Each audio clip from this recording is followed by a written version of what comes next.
Welcome to the wonderful world of wine, exploring all things wine with you. We are your hosts, Mark Lindsay and Kim Simone, and you can find us on Facebook at The Wonderful World of Wine.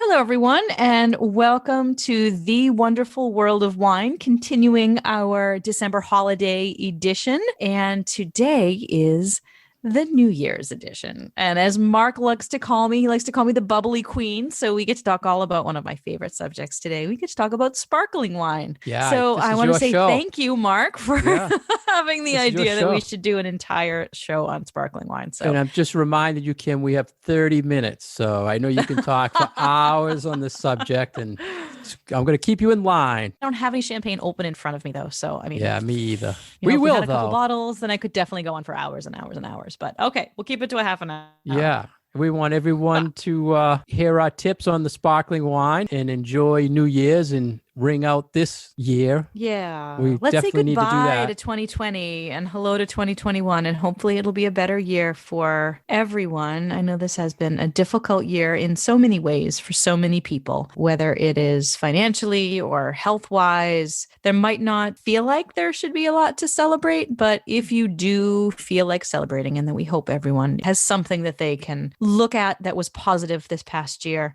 even amongst all the turmoil, we want to give you some tips on those bubbly wines that you can pop open regardless of the price point that you might be in, and some tips and some safety pointers and all those wonderful things that go along with those bottles of bubbles. Yeah, and this is a big celebration day for you, the bubbly day. And there's so much we should talk to our listeners about, Kim. And we were talking what kind of topics to hit on for this sparkling show. And I think the first thing we should talk about is history, because lately, and I know when we do a sparkling class, we'd like to touch upon a certain gentleman famous in the champagne world that I think gets too much credit, Kim. And I just wanted to know what you thought when you hear the history and about Dom Perignon. What do you think about him? So it's very interesting. You know, that's a name that people know as far as a label of champagne, a wine brand, if you will. But I don't think a lot of people understand that Dom Perignon was a person. Dom meaning he was a priest, he was a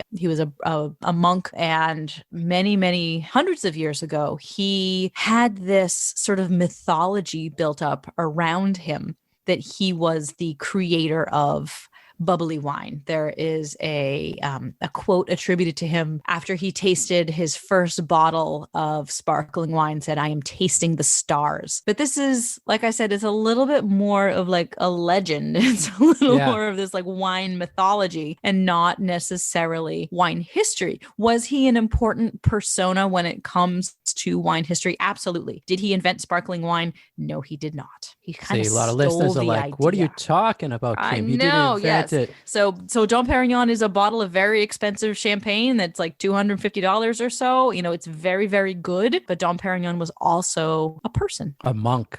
And when he said that famous quote, you wonder if he was probably tasting someone else's sparkling wine, right? That's a really good point. And we always like to say when we do classes, Kim, that I feel that he probably stole the method for sparkling wine. And the little village in the south of France he visited, he found them making this sparkling wine, and then he brought the idea back to the Champagne region. So I had to look up because I was trying to think of when he lived.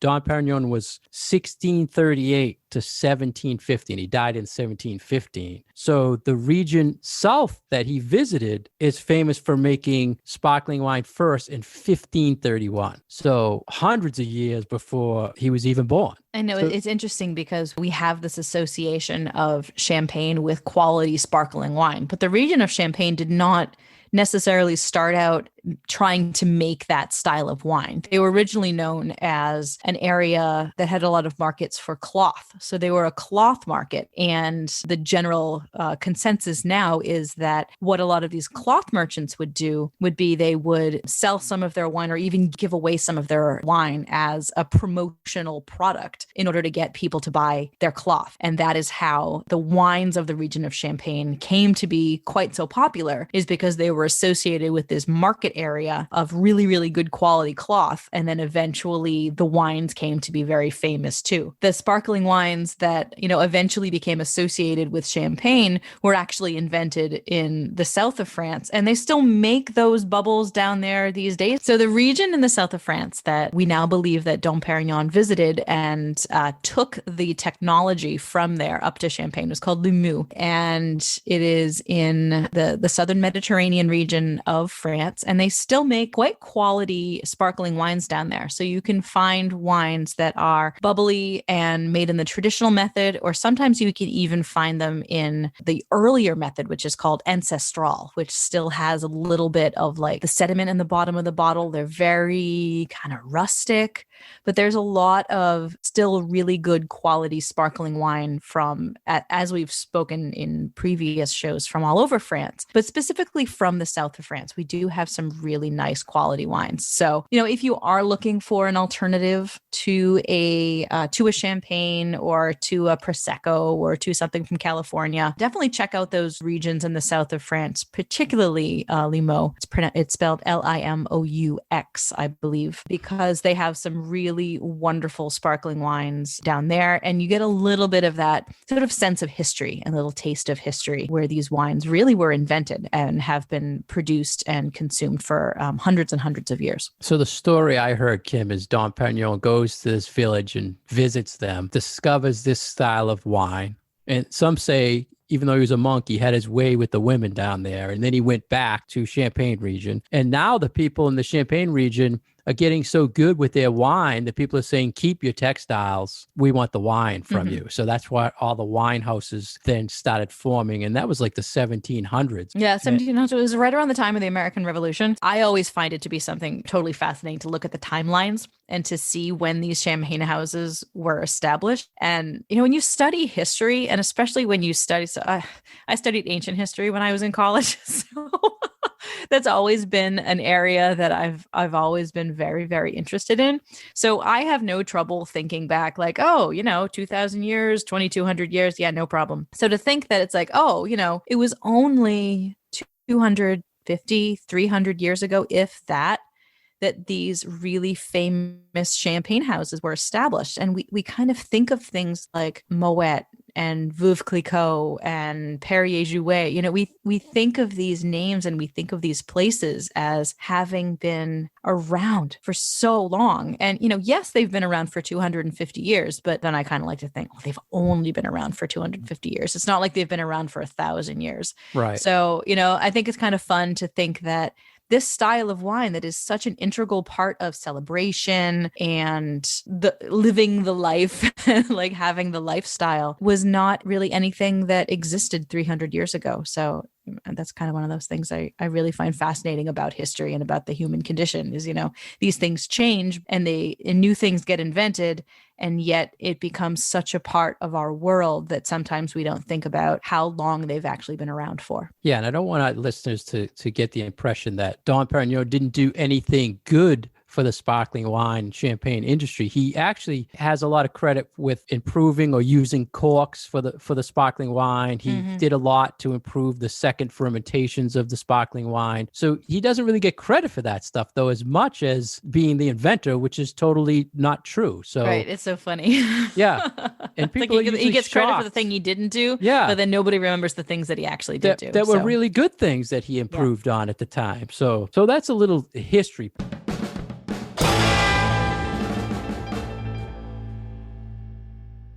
You're listening to The Wonderful World of Wine, and we are your hosts, Mark Lindsay and Kim Simone, exploring all things wine with you. If you'd like to get more information about Kim, please go to her website at vinitaswineworks.com. If you'd like to get more information about myself, please go on franklinliquors.com. wonderfulworldofwine.com. And you can find us on Facebook at The Wonderful World of Wine. We'd like any questions or comments that you would have. Welcome back. And today we're talking all things sparkling wine as we're getting ready to ring in a new year. We've talked a lot about the history and our buddy Dom Perignon, Kim. And now I think let's move on to a little maybe safety tips about the sparkling wine, because I think a lot of people, it might not be something they're opening every day. So you have to be aware of what this sparkling wine is and how to be safe with it and how to open it. How would you like to start with that? So a lot of times when I think people are starting to either learn about wine or have some bottles in your house and learn to open them, we get a lot of questions about, well, why is the cork different? We do see this mushroom-shaped cork that comes out of a bottle of sparkling wine versus just the cylinder cork that we have for a bottle of still wine. And that is because a bottle of sparkling wine is under so much pressure that they have to have a special, not only a special type of cork, but also a thicker glass in order to hold the pressure inside the bottle of wine. So different types of sparkling wine are under different degrees of pressure. Prosecco is a little bit less than champagne. Cava, champagne, a lot of sparkling wines from California are all made in what we call the traditional method. So they all have a fairly high amount of pressure inside that bottle of wine. So carbon dioxide has been dissolved in that wine, which is what leads to the bubble. But there's also loads and loads of pressure in that bottle. So you want to be careful when you're opening that bottle of wine because the cork can shoot out really fast if you're not being very careful with it. And depending on how cold that bottle of sparkling wine or champagne is, the cork may be easier or a little bit more difficult to get out because the temperature of the wine impacts the pressure inside the bottle. Now, for people who don't do a lot of sciencey thing, that doesn't really make a whole lot of sense, but just trust us. When you have a warm room temperature bottle of bubbles, that cork is going to come out a whole lot faster and it's going to foam up and it's going to make a big mess, as opposed to if you have a very, very well chilled bottle of sparkling wine, it's going to be a little bit safer and you're going to lose less wine. So tip number one, chill down your bottle of sparkling wine very, very well. Either leave it outside if it's a nice cold day like we've been having, or, keep it in your refrigerator for quite a while because you want that wine as cold as possible, because it's actually a safety issue. So the colder you have that wine, the less, I don't want to say danger because I hate talking about what we do as dangerous, but it's a little bit safer if you open a bottle of sparkling wine that has been very, very chilled. Well, we don't want to scare people away. No, I know. You're exactly right, Kim. It is very dangerous because I always like to give the example. Think of your car tire. The tires on your car, the pressure inside the sparkling wine is 2 to 3 times more generally than your car tire. So think about releasing all that pressure on your car tire is what you're doing in this bottle. So there's a procedure where, like you said, chill it down, number one. And people will notice you talked about the mushroom cork. There's a capsule on top of there wired down and turned on there for a reason, because it's holding that cork in that bottle. If those weren't on there, they'd be shooting out all over the place and never even be on the shelf. So, and by the way, Kim, we always talk about the turns on the capsule, the wire. 6 turns. The big, I think it's a bod trivia thing all the time. Always 6 turns on that wire. So, chill it down. I'm glad that you brought up the cage on the bottle of wine, because that's another thing that is so very different from a regular bottle of still wine. We don't have that metal cage on there. And like you said, it's another safety precaution, because otherwise corks would be flying all over the place. And luckily, technologically, we've gotten to the point where there are very few bottles of sparkling wine that are going to burst on the shelf. They burst at the wineries all the time, which I think is wild.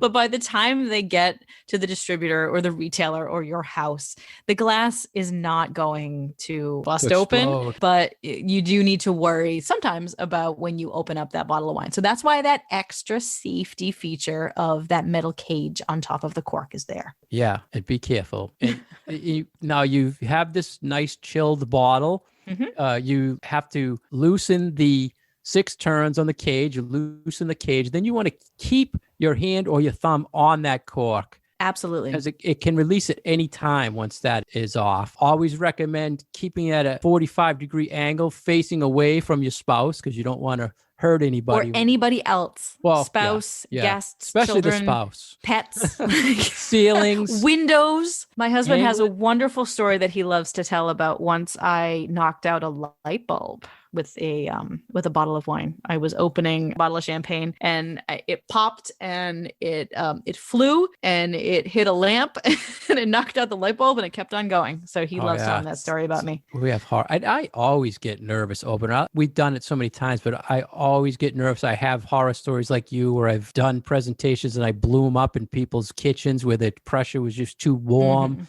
And it just foamed and went everywhere. So anyway, we hold that at the 45 degrees. And then when you're taking that cork out, you don't want to turn the cork. You want to hold the cork and turn and twist the bottle. And you'll find it's much easier because a lot of times those mushroom corks are so hard to get out. Use the leverage of turning the bottle. And then depending on how much you want to celebrate, you can easily, pull that out. So you just get a little pop, or you can just pull it out fast and get a huge pop. The fizz is going to be impacted how you release that gas with that cork coming out. So How do you like popping the cork there, Kim? I do a little bit of a pop, but I almost always will try to put a towel over the cork as well. Yeah, good point. For a couple of different reasons. It'll give you a tighter grip on that cork because sometimes even if you've chilled down your bottle really well and it's still got some good pressure in there, sometimes it is kind of difficult to get that cork out. But if you've got a towel over there, it gives you a little bit more grip and it's a little bit of insurance if you have some spill. So just having a towel, even just a regular old kitchen towel is perfectly fine. And like you said, keep your hand always on the cork and twist from the bottom. And then you can sort of feel how the cork is coming out of the bottle, whether it's coming out really quickly or whether it's taking a little bit more effort. And then you can determine if you wanted to have that nice, popping sound, or if you wanted to just give you a little bit of a psst as it opens up. So I have to tell you, Kim, the last few times I've opened a sparkling, those corks, they give you a workout. And I have to get that little kitchen jar opener, the rubber thing. Yeah. And I really have to get a grip on the cork because some of them are in there. So I have to ask you, so what were those? Because I don't tend to have that problem with, say, champagne, but I have that problem with Prosecco all the time. Yes. What is going on? So I think part of it is that Prosecco doesn't quite have the pressure in the bottle that champagne does. So you were talking about the car much. tire. Yeah. So that whole car tire thing, which makes sense when you're talking about champagne, it's only about half that for Prosecco. So you don't quite have the amount of carbonation. So therefore you don't have the same kind of pressure inside the bottle. And I think it's difficult. I often have trouble getting a cork out of a bottle of champagne, a bottle of Prosecco. Yeah. There's not too many times that I need to go to the muscle in the house and say, can you please get this out? But I have sometimes. And I hate to say it, Kim, but on the less expensive bottles, I seem to have more problems. Yeah. I do too. So that's curious. Yeah, that's interesting. I agree with you completely. Nope. So we talked about. Yeah. Yep. Go ahead. I'm sorry. No, I was just going to say, that you and I have had the same experience with probably very similar bottles that leads to me thinking that, this isn't just you or me, that this is very typical of either less expensive bottles of Prosecco or, like we just said, because it has lower pressure inside the bottle. Yeah, I get so embarrassed because here I bring home a nice sparkling wine for my family, and I'm turning all red, and I can't get the stupid cork. Do you get embarrassed in front of your family? Like, oh yeah, my family will just laugh at me. Yeah, it's embarrassing. No, it's because you making the point with telling our listeners and people how to open it, and then it doesn't happen the way it's supposed to happen. It never does. It's like when we choose a bad wine. It's like, oh my God, I'm so embarrassed. I'm glad we had the same thing. And I don't want to steer our listeners off of celebrating with Prosecco, but just be aware because it's tight. You might have to, a little extra muscle. A little bit more work, but that doesn't necessarily mean. Do not use a corkscrew. Remember that. But big point there. Don't put the corkscrew threaded into a champagne cork. Yeah. And really, I can't stress enough, don't let your guard down when you're opening these bottles. You might be having a conversation with someone. Please don't ever point it in your face because you never know which of those bottles is going to just pop, the cork is going to pop right out and which of them are going to give you more difficulty. So it's one of those things that regardless of what you're doing and regardless of what you're opening, if you're opening a bottle of sparkling wine, please just be careful. Yeah. Just be careful, because I've almost gotten myself injured numerous times just by not paying attention. It's like, when people cook, we use sharp knives, and so we chop things, and we always have to be aware of what we're doing. And it's the same thing for a bottle of bubbles. So I've be had it, Kim. celebratory, but Yeah. always be aware that this is something that needs to have your full attention while you're opening it. I've had times where I couldn't get it out, and I said, I'm not messing with it. I actually put it outside because I didn't want to not attend to it or leave it unattended in the house. So I threw That's it smart. outside. Yeah. Away Yeah. from people. So Yeah, now, very Kim, smart. you open the sparkling. Now, here's another thing I think we have to tell the listeners. You don't drink the whole thing. You don't want to just insert any old What? cork in there. You don't drink the whole thing? Well, yeah. Look who I'm talking to. For our listeners and myself, do not put a normal cork in there, because remember, there's still pressure in that bottle. And chances are you're going to put it in your fridge and you're going to hear it pop, and it's going to blow it out because it still has pressure in there. So they have special corks that reseal and clip onto the lip of the Yep. sparkling wine bottle. So And it's be good to keep, careful one or storage. two of those around the house, and they work really, really well. And they work for a variety of sparkling wines. So whether it's Prosecco or Champagne, or even something like sparkling cider, it tends to be in a similar type of bottle, where the neck and the opening to the bottle is built the same way as a bottle of champagne. Yeah, So it's a really good anything point. like that has some bubble to it, you can use these closures for. Yeah, same safety with those sparkling ciders, the sparkling non-alcoholic Mhm. wines. Same safety procedures should take effect there. So, Kim, we talked about history, we talked about safety, we talked about opening. We have to talk about the sparkling wine. And first off, champagne. Here's one of the biggest things I see all the time. People want to celebrate New Year's. They want a special bottle, and they come in and they say, I want a champagne, but then they don't want to pay champagne prices, or they don't necessarily understand what's the difference between champagne and all the other styles of sparkling wine in the world. So why don't you give our listeners a few examples of sparkling wine? Sure. So this is when you're talking about the word champagne with a capital C. It's kind of tough, because Champagne is a region of France that has associated its name with the highest end sparkling wine in the world.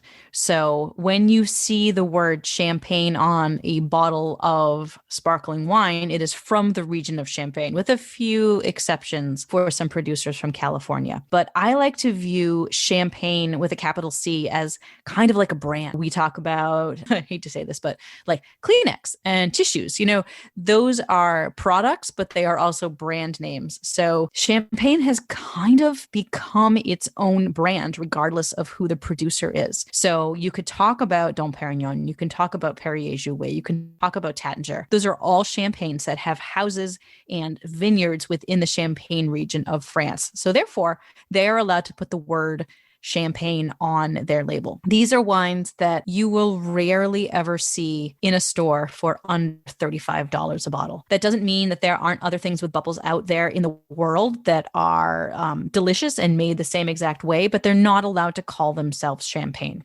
So in order for something to technically be a champagne with a capital C, it needs to be from the Champagne region of France. It needs to be made from a specific blend of grapes. It has to have Chardonnay in there, Pinot Noir, and a lesser grape called Pinot Meunier. And it needs to follow a lot of very specific production rules and regulations in order to be called champagne. There's still a lot of it out there. What were we talking about earlier in the summer, where there was going to be production reductions of champagne being produced, but it was still billions of dollars worth of champagne being produced. So there's a lot of champagne out there in the world. And a lot of those brands, like I just mentioned, are readily available. The Veuve Clicquots, the Moet Chandons, those are, there's a lot of champagne out there in the world. But then there are also sparkling wines from a lot of other places that may or may not make their bubbles in the same way as they make them in Champagne. So a lot of producers from California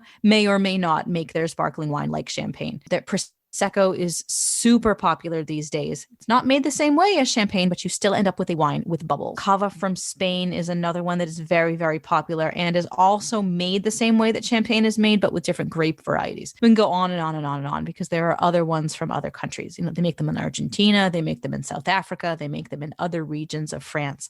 So there are a lot of sparkling wines out there, bubbly wines that are delicious and are really reflective of the places that they're made, but might not necessarily carry the champagne name on their label. A lot of stuff out there and a lot of good values out there. If you can't afford that $30-$40 champagne like you can every night, you can go with Prosecco for $10 to $30 range. You can go with the Cava, the same $10 to $20 range.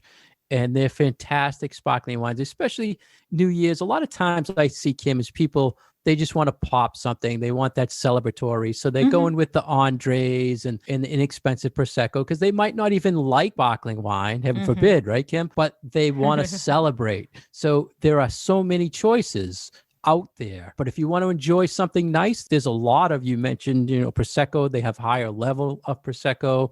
There's Franciacorta from Italy, which is beautiful sparkling wine. I was going to mention Franciacorta.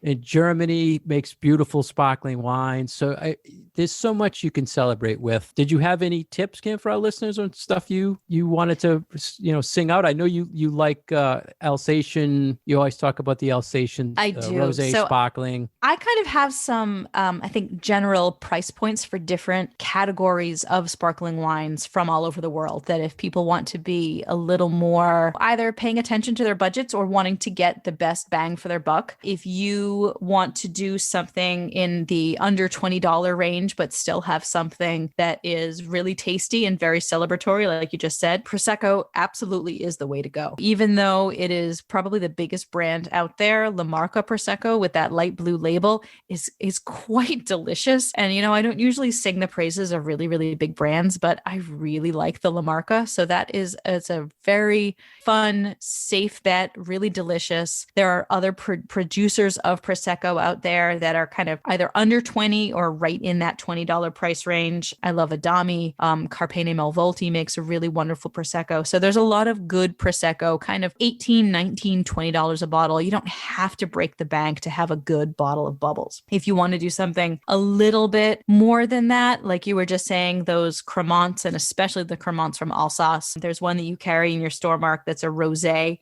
that is from Lucien Albrecht that I absolutely adore and that I always keep a couple bottles in my house if I need something to celebrate with. It's pink. It's made from Pinot Noir. It's gorgeous. It has lots of flavors of strawberry and raspberry and is so easy to drink and is really, really just absolutely wonderful. There are Franciacortas from Italy, like you were saying, and other Cremants from other parts of Italy. Those are great wines if you want to stay in kind of the $18 to $30 range, but still, again, want something that is great quality, not going to break the bank. If that is a comfortable price range for you for something celebratory, absolutely go with a Franciacorta or a Cremant. Then we get up to the range where maybe you want to splurge on a bottle of champagne. There are so many good things out there that have been around for hundreds of years, like we've been talking, but not just from champagne. There are some really excellent bottles from California. There are some good bottles out of England these days,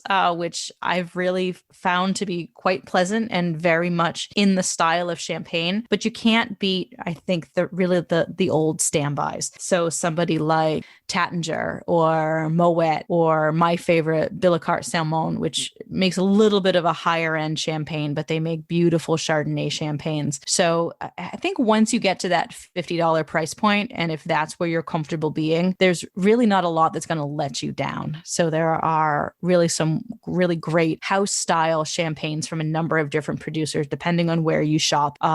That they're going to have that sort of citrusy flavor, a lot of like baked bread, kind of yeasty sorts of smells and flavors, and that great fine bubble to them, and just wonderful bottles of wine for a celebration. I'm so happy you got to talk about all this, Kim, and you wait all year to talk about all these. We hit a lot of sparkling stories all throughout the year, but I mean, this is the biggie coming up, New Year's, and so many options for our listeners out there. I hope you can hear the passion in Kim's voice, how she likes the bubbles, and you get to kind of enjoy it this New Year's. So I think we covered a lot. We could so much more we could cover, Kim. I know. Styles and types. 30 minutes is pretty short to talk about all these things. So much information. But I think we got all the things through to our listeners. Be safe, enjoy it. There's a lot out there to enjoy. Kim, I want to wish you a happy, healthy New Year, and to all our listeners. Thank you, Mark. You too.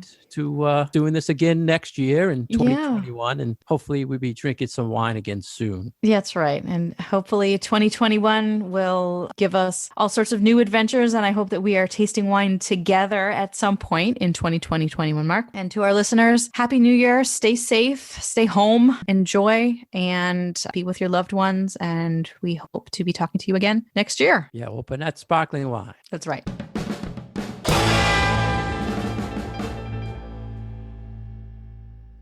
Thank you for listening to The Wonderful World of Wine. We have been your hosts, Mark Lindsay and Kim Simone. You can find us on Facebook at The Wonderful World of Wine, and we would love to hear your questions and comments. We'll take them and possibly even answer your questions on air. You can find past episodes of our show on SoundCloud and iTunes, and we will visit with you again next week. Cheers.